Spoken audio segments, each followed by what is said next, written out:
Hello, in this video I will be ranking all Pillar Chase 2 maps based on their enjoyment to play on. Note, this is just an opinion, and if you have some feedback I would appreciate it.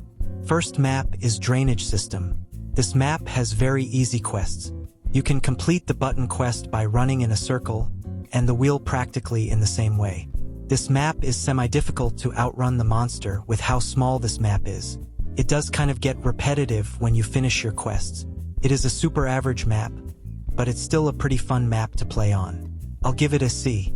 Next is Dungeon. Oh boy, this map is so confusing. Even if you know where you're going, you're not going to know when getting chased, with so many dead ends and the amount of doors that take years to open, getting you killed many times. Also, as monster, this map is annoying. Even with the highlighting abilities, it is difficult to maneuver because of the size of this map. I can't count how much I have ran into the same chest I've opened trying to get to one that I need. Dungeon gets an F. The next map is Eclipse. This map is actually really nice to play on, but it is the darkest map in the game, so if you don't have a flashlight, you're cooked. The Red Fog is cool though. This map has one quest that is fairly simple, and it has cliffs that you can fall off to escape whatever is chasing you. This map is cool to get when playing, so I'll give it a a B. Now Forest. Before the rework, this was an okay map, probably C tier, but the current one is actually really fun. I will say, if you're playing as monster, you're guaranteed to have the time cut in half because of the cleanup quest in the cabin. You can hide in tents, but that really won't help. It's a cool looking map with the campfire in the middle and the cabin. Forest gets an A. Next is Gilgamesh. I almost couldn't even say the word with how vile it is. When this map got taken out, I think I experienced the most severe euphoria in my life. The door idea sounds good on paper, but in-game it never worked, and it was mostly a hindrance instead of a help. I could go on about why I hate this map with the quests and the size, but I'll just move on to make this a short video. This map is getting its own tier. Next is Mansion. This map is fairly good. The quests for the keys is easy if you start with the upper level. It's really upsetting how they took away the jail cheese by adding an invisible wall, but I guess it was necessary.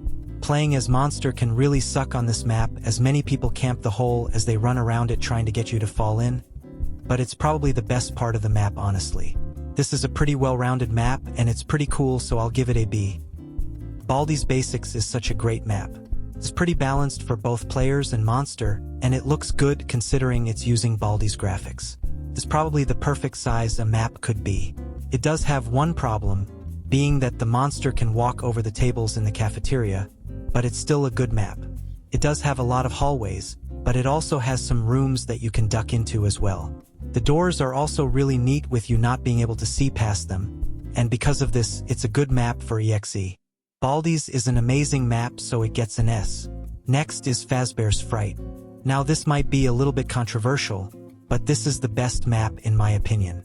The small corridors are actually really fun to run around on and juke the monster.